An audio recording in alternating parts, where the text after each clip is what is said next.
credibile? Sì, abbiamo detto c'è stato questo crollo.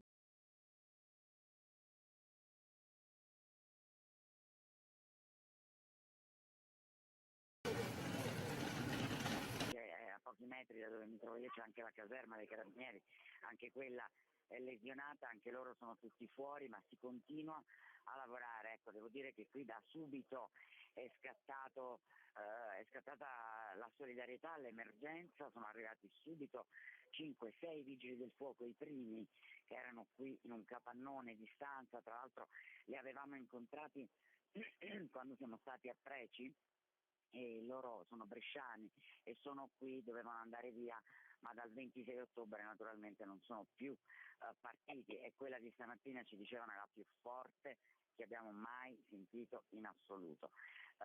Naturalmente si discute anche della magnitudo, può immaginare tutte le polemiche che sono seguite e che seguiranno.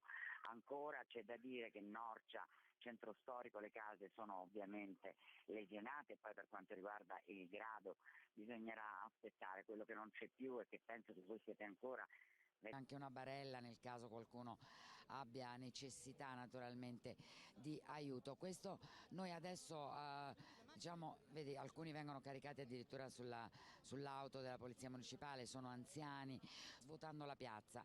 Viene evacuata a gruppi di 10, i vigili del fuoco accompagnano le persone, sono già uscite proprio mentre c'era la conferenza stampa. Della Protezione Civile è attiva ed è tarata per queste